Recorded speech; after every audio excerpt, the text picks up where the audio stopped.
बीमारी है और ये 5 करोड़ लोगों को हो गई है।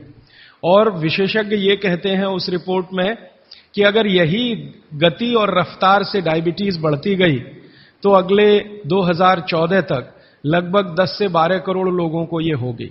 फिर उस रिपोर्ट में उन्होंने कहा है कि 12 से 13 करोड़ लोग ऐसे हैं जिनको लंग्स इन्फेक्शन की भिन्न भिन्न बीमारियां हैं, जैसे दमा है, अस्थमा है, सांस फूलती है, ब्रोंकियल अस्थमा है, ट्यूबरकुलोसिस है, ऐसे 12-13 करोड़ लोग हैं।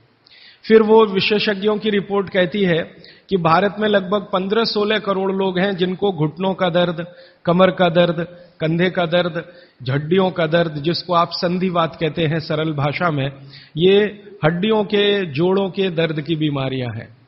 फिर उसी रिपोर्ट में बताया गया है कि 9 से 10 करोड़ लोग हैं जिनको पेट का कुछ न कुछ तकलीफ है, जिनको पित्त की बीमारियों के द्वारा हम लोग अक्सर परिभाषित करते हैं, गैस बनना, एसिडिटी होना, अल्सर होना, पेप्टिक अल्सर होना, हाइपर एसिडिटी होना वगैरह वगैरह।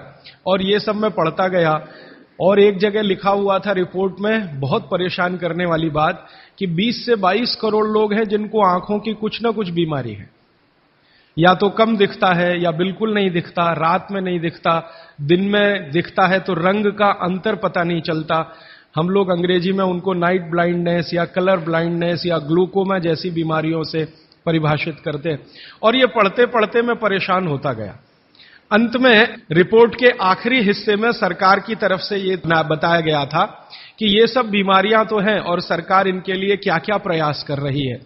हर साल केंद्र सरकार का बजट है इन बीमारियों को ठीक करने के लिए, वो करीब 96,000 करोड़ रुपए का है, परोक्ष और प्रत्यक्ष दोनों मिलाकर, डायरेक्ट और इनडायरेक्ट। फिर राज्य सरकारों के अलग अलग बजट हैं। उन्होंने बताया कि जैसे तमिलनाडु की राज्य सरकार का बजट 35,000 करोड़ का है, आंध्र प्रदेश की सरकार का बजट 28,000 करोड़ का है। ऐसे अलग अलग राज्यों की सरकारों का बजट है। केंद्र सरकार का बजट और राज्य सरकार का बजट दोनों मिलाकर औसत मैंने निकाला तो लगभग 1.25 लाख करोड़ रुपए का खर्चा है सरकार की तरफ से। फिर ये पूरी रिपोर्ट पढ़ने के बाद और एक हिस्सा है रिपोर्ट का कि भारत की सरकार कहती है कि विभिन्न बीमारियों का इलाज करने के लिए इस देश में जो डॉक्टरों की संख्या है, जो रजिस्टर्ड हैं, वो 23 लाख हैं।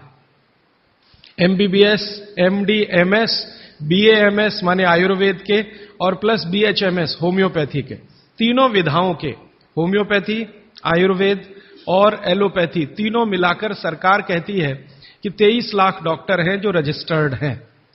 अब 23 लाख डॉक्टर और लगभग 70 से 75 करोड़ मरीज,